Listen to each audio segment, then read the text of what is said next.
कोई नहीं, आप आज हम जयपुर के हाईकोर्ट में बैठे हैं और मैं आपसे ये जानना चाहता हूँ कि आप अपने केसेस को देख रहे हैं, वर्तमान में खंडेलवाल समाज की स्थिति क्या है और एक विवाह बहुत बड़ी चुनौती बन गया है ना।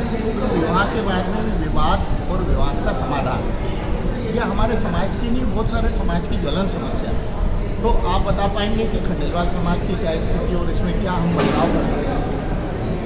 मेरे हिसाब से जहाँ तक अभी जो अपनी समाज की स्थिति चल रही है उसमें महिलाओं का बहुत बड़ा योगदान है। महिलाएं अपने बच्चों को संभालती हैं, प्लस उनकी जो एक्सपेक्टेशंस हैं उनको यदि समाज के अनुरूप डालने के लिए उनको समझाएं तो इस समस्या से बहुत अच्छी एक निजात पाने की एक बहुत बड़ी संभावना बन जाती है।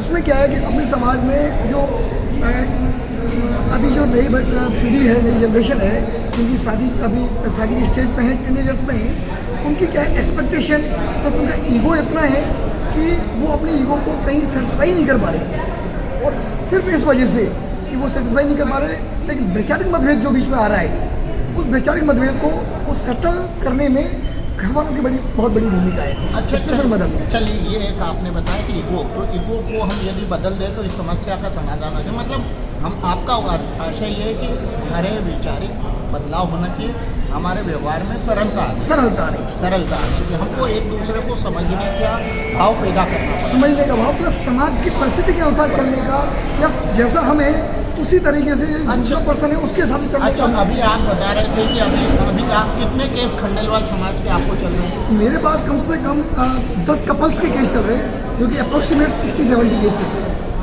मल्टीपल केसेज हैं।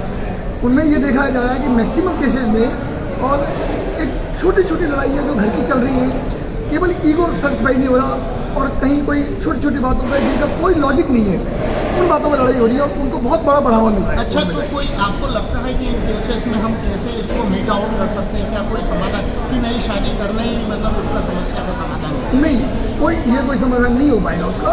शादी करना एक समाधान, शादी तो एक समाज की आवश्यकता है, वो ज़रूरी है, लेकिन अब जो समाधान है वो समाधान में ये है कि अपने जो है फैमिली को काउंसलिंग करनी चाहिए, बच्चों को समझाना चाहिए, ईगो के लिए भी, घर के लिए भी, परिवार के लिए भी, परिस्थितियों से लड़ने के लिए भी। जैसी परिस्थिति सामने है उससे लड़ो आप, ना कि परिस्थिति की वजह से अपने घर को बिगाड़ो। बिल्कुल आपने सही बात कही, और यदि हम चाहते हैं कि समाज बचे तो हमको वैचारिक बदलाव लाना पड़ेगा।